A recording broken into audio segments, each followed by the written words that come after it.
à tous, bonjour Céline Frémaux. Bonjour. Vous êtes ministre régional de l'Environnement, mais un mot sur l'actualité. D'abord, ces faits à Liège, cette fusillade dramatique. On rappelle le bilan, 2 policiers tués, un passant également. L'assaillant a également été tué. Une réaction? Mais c'est encore un événement de plus à Liège, puisque c'est la 2e fois que cette ville en Wallonie est touchée par des faits dramatiques de fusillade, la place Saint-Lambert il y a quelques années. Et puis ici, une fusillade dramatique vers 10h30 du matin. Je voudrais surtout adresser toutes mes pensées aux Liégeois, mais aussi au corps policier qui est là pour veiller à la sécurité des habitants au jour le jour. Et aujourd'hui, la police a payer un lourd tribut. Oui. Est-ce qu'il faut relever le niveau de la menace selon vous? Écoutez, c'est beaucoup trop tôt pour pouvoir en juger. Je pense que le parquet fédéral est en train d'analyser toute une série de faits, d'indications par rapport aux tueurs de ce matin.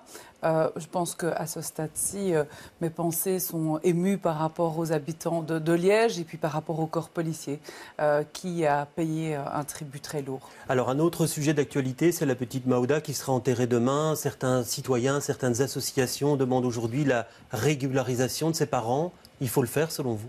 Moi, je pense qu'il faut pouvoir mettre les parents de cette fillette qui est décédée tragiquement dans une situation qui soit confortable sur le plan judiciaire. On a une enquête qui est diligentée pour le moment. Le niveau fédéral s'est engagé à faire toute la clarté et c'est indispensable. Oui, mais régularisation, il faut un geste humanitaire? Je pense qu'il faut un geste à l'égard des parents pour leur permettre de pouvoir être sereins par rapport au traitement dans le dossier de la mort de leur petite fille. Alors, Elio Di Rupo dit comme chef de gouvernement, j'aurais octroyé un permis de séjour de 5 ans. Vous partagez son avis?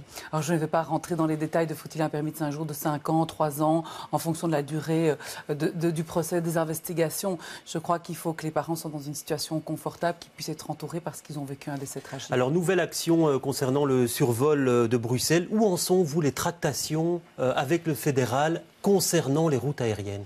Alors écoutez, il y a de ça plus d'1 an et demi, on a démarré des négociations avec le fédéral dans le cadre du conflit d'intérêts qui avait été soulevé par la Flandre quand j'ai mis en place la mesure de tolérance zéro à l'égard des infractions au-dessus de Bruxelles. Celles-ci ont rapidement échoué. Vous savez que j'ai toujours été très proactive sur le sujet. Il y a une action en cessation qui a été gagnée oui, mais on en est nulle part aujourd'hui. Non, alors très clairement, les réponses qui me sont fournies par le niveau fédéral et par Monsieur Belot et maire sont totalement insatisfaisantes. Donc, vous savez, c'est un dossier sur lequel j'ai toujours travaillé avec patience, dans l'ombre, avant de pouvoir fourbir des arguments juridiques. Oui, et ces arguments aujourd'hui, vous les fourbissez justement? Alors, il y a de nouvelles actions qui se préparent. Je suis en train effectivement de constater l'insatisfaction générale d'abord du gouvernement qui a initié les actions, des communes, des associations de riverains. Et il est évident que je suis extrêmement attentive sur le niveau de bruit qui est de nouveau généré. Donc vous préparez la riposte et en attendant, les infractions, elles sont vraiment sanctionnées? Alors, les infractions sont vraiment sanctionnées et aujourd'hui, je suis en train de faire un tour complet du dossier et c'est un dossier sur lequel je n'ai jamais tergiversé. Oui, vous avez l'impression qu'on s'en sortira un jour, Céline Frémaux? Alors j'ai l'impression que le niveau fédéral ne bougera certainement pas, et l'UMR en l'occurrence, avant les élections fédérales de mai 2019. On ne peut pas avoir une capitale qui est autant survolée et une souffrance aussi des habitants, une qualité de vie qui est dégradée. On le voyait dans le sujet préalable à cette interview ici. Les Bruxellois souffrent, leur santé est aussi en jeu au niveau du bruit, des sommeils extrêmement perturbés. Moi, je rencontre tous les jours des Bruxellois qui me disent « Mme Frémaux, il faut continuer le combat parce qu'on ne dort pas, parce qu'on a des attentions d'enfants qui sont mal mises au sein des écoles parce qu'il y a des avions qui survolent. Donc le combat est là et je le poursuivrai avec en tout cas la même détermination et la même vigueur que je ne l'ai fait depuis 4 ans. Alors question politique, il y a presque un an, le 19 juin 2017, Benoît Ludgen débranchait la prise, donc est appelé à former des majorités sans le PS. C'est le cas côté Wallon, côté Fédération Wallonie-Bruxelles, pas en région bruxelloise. Où en est le CDH aujourd'hui, Céline Frémaux? On était très clair quand la confiance était demandée par Rudy Vervoort en septembre 2017, on a dit au ministre-président, le CDH vous octroie la confiance, mais il y a deux balises essentielles. La première, pour nous, c'est le dossier des allocations familiales. Et nous voulons un montant de base qui soit fort. Ça, c'est réglé. Et ça, c'est les 150 € que le CDH a pu obtenir. La deuxième balise, c'est la balise de la gouvernance à Bruxelles. Et nous avons dit, pour nous, il est nécessaire de pouvoir avancer. On sortait évidemment du scandale du SAMU social.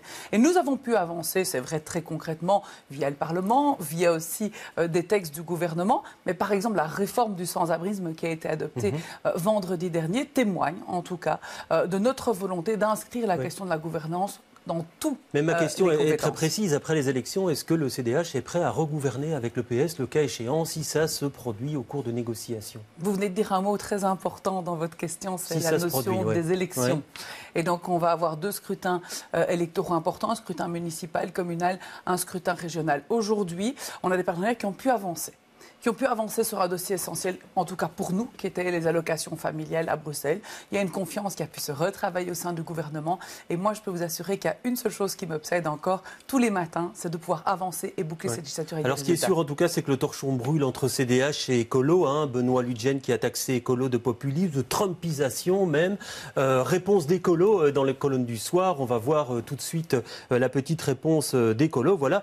Trumpisation, on ne va pas s'excuser de faire de la politique, dit les coprésidents d'Écolo. Je ne suis pas d'accord parce que je pense qu'aujourd'hui, on observe deux tendances. Une simplification à tout va et un clivage pour clivage.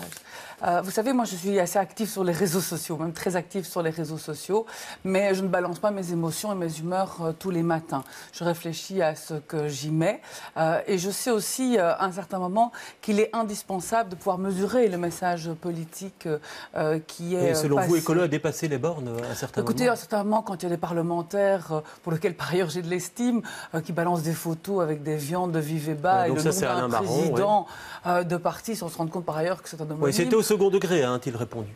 Écoutez, la notion du second degré au moment d'un scandale alimentaire, je pense qu'elle est très, très relative. Et donc, je n'ai aucun souci avec une expression démocratique, avec une critique qui peut fleurir dans les champs des autres partis. Je pense que simplement les choses doivent être mesurées. Alors, j'entends, par exemple, sur la question de la qualité de l'air. Il n'y a jamais eu d'attaque personnelle, ce sont des modèles et des systèmes qu'on attaque.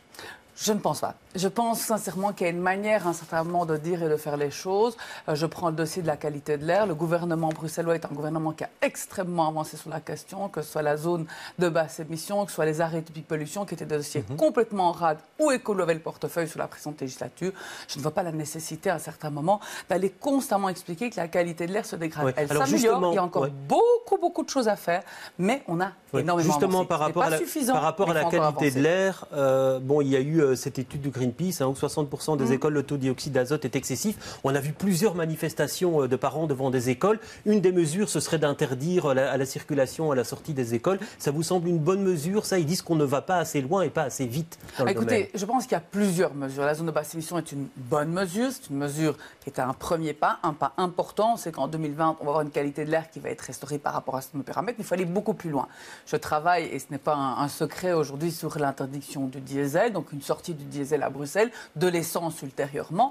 Je pense que chacun des ministres dans sa zone de compétence doit venir avec des mesures à certains moments. Alors justement, est-ce que ça doit passer par une taxation plus importante? Il y a eu ce rapport des experts, réforme de la taxation automobile, et une des pistes, c'est une taxation du diesel jusqu'à 6 fois plus importante. Il faut en arriver là, Moi, je pense que le diesel aujourd'hui n'a plus sa place en ville. Maintenant, vous savez, c'est pas un claquement de doigts et dire 2022, on arrête le diesel. Non. Il faut pouvoir sortir le diesel des villes, comme certaines grandes villes l'ont fait, notamment à Tokyo, comme Paris va le faire dans les années qui viennent.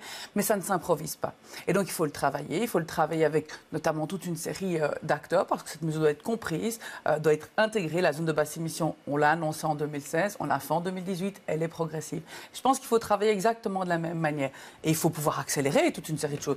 Et évidemment, la question de se dire, devant les écoles, expliquer qu'il faut couper les moteurs. Ben oui, il faut taper sur le clou, encore une fois, 2 fois, 3 fois. Qu'un certain moment, peut-être qu'il y ait des rues qui soient clôturées à la circulation dans des temps déterminés. Pourquoi pas? Chacun en fait, dans sa zone de compétence, dans son portefeuille, doit prendre des mesures qui améliorent de façon drastique la qualité de l'air. Alors toujours en termes d'interdiction, c'est le Festival de l'environnement ce week-end. On parle beaucoup pour l'instant, puisque le thème c'est zéro déchet, de l'interdiction des pailles. Le gouvernement bruxellois peut prendre cette décision d'interdire les pailles sur son territoire? Écoutez, il y a de ça maintenant plus de 2 ans, j'ai pris l'interdiction des sacs en plastique.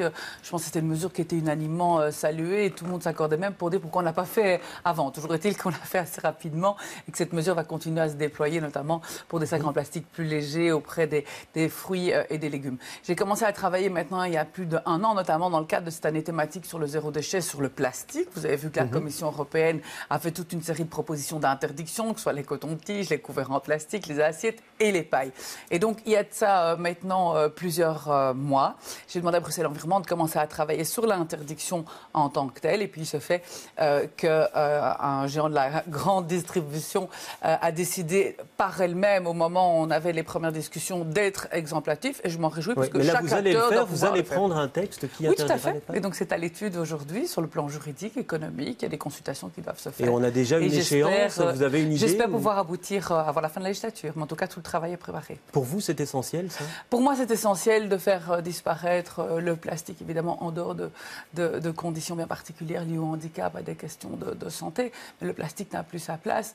Et la thématique zéro déchet, aujourd'hui, est une thématique qui est en train de s'implanter de façon très forte à Bruxelles. Le Festival de l'environnement, ce week-end, que ce soit sur la partie Tour et Taxi, que ce soit sur la partie cinquantenaire, va vraiment mettre cette thématique du zéro déchet au centre de ce week-end et de toute une année thématique. Alors, dernier thème qu'on va aborder, c'est les baignades dans le canal. Il y a une vidéo qui a circulé, on voyait des jeunes qui se baignaient dans le canal. Alors, je vous propose de réagir à cette petite baignade. 3 propositions. Alors, soit qui peut leur en vouloir, soit il faut les sanctionner, ou la 3e, autorisons les baignades dans le canal. Vous choisissez quelle proposition, Céline Frémaux? Alors, moi, je vais choisir une proposition qui sera un tout petit peu un mixte des 3, puisque il y a de ça maintenant plusieurs mois, j'ai demandé à Bruxelles Environnement d'initier une étude qui va démarrer incessamment sous peu sur la qualité des eaux de baignade à Bruxelles pour voir si, à l'instar d'autres villes, comme notamment Anvers, on pourra avoir quelques lieux récréatifs qui sont des eaux actuellement non autorisées à la baignade, mais en fonction des analyses... Donc on parle d'étangs plus que le canal. Alors le canal est dans les endroits qui sont étudiés en amont et en aval, bien évidemment.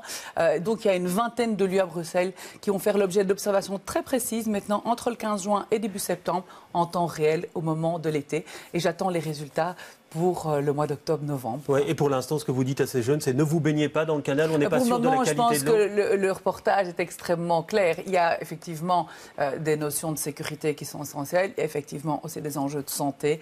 Je préférerais qu'ils s'abstiennent de baignade pour le moment, même si je peux les comprendre en temps aussi chaud.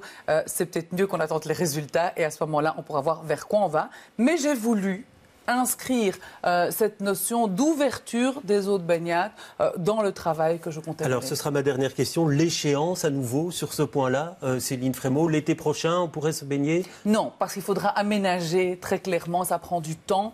Il faudra aménager les berges, il faudra évidemment des cabines, il faudra toute une série d'autres installations. Donc, une étude avec des résultats attendus d'ici fin 2018 et puis une décision ministérielle qui sera prise au printemps 2019.